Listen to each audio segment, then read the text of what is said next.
مصطفیٰ بھائی سب سے پہلے آپ کی جانب آؤں گا کہ وہ سپر پاور کے جس کا پیری بیڑا چلتا تھا تو ادھر سے حکومتیں گر جاتی تھی جی. ادھر کیا صورت حال ابھی، یہ کیا کیسے دیکھ رہے ہیں آپ؟ میں 2 دن پہلے کا ایک کمنٹ دیکھ رہا تھا، بہرحال اس کی میں تصدیق نہیں کر سکتا لیکن عین ممکن ہے کہ واقع ہوا ہو. وہ یہ کہ اس سابقہ سپر پاور نے درخواست کی کہ 48 گھنٹے کی سیز فائر کر لیتے ہیں. جی ہاں جی ہاں. تو اس کو رد کر دیا یہاں کے لوگوں نے، ایرانیوں نے کہا کہ نہیں ہمیں یہ قبول نہیں ہے.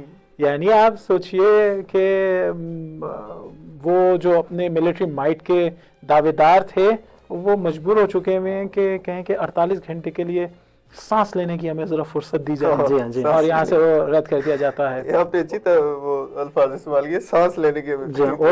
اور ٹرمپ کا جو آپ اضطراب کہہ رہے ہیں، تذبذب کہہ رہے ہیں، آج جو اس نے ٹویٹ کیا اس میں حتی وہ بدزبانی پہ اتر آئے. اگر آپ نے اس کا ٹویٹ دیکھا ہو، دیکھیے یہ ان لوگوں کی حقیقت ہے. امام علی علیہ السلام نے کہا ہے بولو تاکہ پہچانے جاؤ. تم اپنی زبان کھولو تاکہ تم پہچانے جاؤ تم کون ہو. تو اب دیکھیے کہ اس طرح کی زبان، یعنی ابھی دنیا کا کوئی بھی جو ماہر نفسیات ہوتا ہے وہ جو الفاظ پڑھتا ہے، وہ جو جملے پڑھتا ہے، اگر وہ تجزیہ کرے ٹرمپ کی ان ٹویٹس کا تو وہ بڑی آسانی کے ساتھ بتا سکتا ہے. ہو چکا ہے. جی میں آج ہی دیکھ رہا تھا بعض ماہر نفسیات لوگوں نے، ڈاکٹرز نے، ان لوگوں نے تحلیل کی ہے اس کی بیہیویئر کی. انہوں نے کہا ہے کہ یہ بہت زیادہ مشکلات کے نفسانی نفسیاتی فرسٹریشن کا شکار ہے، نفسیاتی مشکلات کا شکار ہے. یہ نارمل انسان نہیں ہے.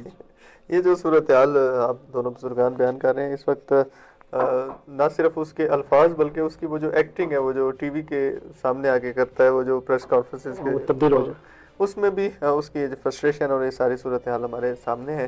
لیکن وہاں یہ بھی بہرحال ایک مرتبہ پھر خدا نے چاہا تو وہ وقت آئے گا کہ وہاں کے لوگ انشاءاللہ تعالی خود اس نتیجے پہ پہنچیں گے کہ اس طرح کے لوگ، یہ جو ایپسٹین کلاس ہے، اس طرح کے لوگ جب بھی الیکٹ ہوں گے تو ان لوگوں کی مشکلات زیادہ ہوں گی. ان لوگوں کا ٹیکس کا پیسہ ان جگہوں پر استعمال ہوگا جہاں وہ لوگ نہیں چاہتے ہیں. یہ وہاں کے لوگوں کی جنگ نہیں ہے.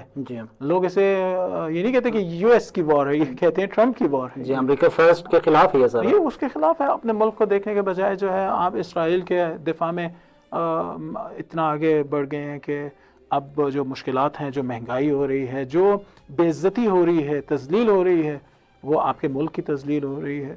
تو بہرحال لوگوں کو بھی سوچنا پڑے گا کہ کس طرح کے لوگ ہوں جنہیں وہ اور اس حوالے سے امریکہ کے اندر آوازیں اٹھ رہی ہیں. ابھی آپ نے دیکھا کہ 7 ملین کی تھے میرے خیال میں جو یہ دیکھیے، یہ وہی جو بات ہم لوگ پہلے کہہ رہے تھے کہ ٹرمپس ڈیفیٹس، یعنی یہ نہیں کہ وہ یہ نہیں کہ ہاں، لیکن وہ یہ نہیں کہہ رہے کہ امریکہ کی ڈیفیٹ، وہ کہہ رہے ہیں یہ تو ٹرمپ کی ڈیفیٹ ہے. اس لیے کہ جنگ وہ امریکہ کی نہیں تھی اصل میں.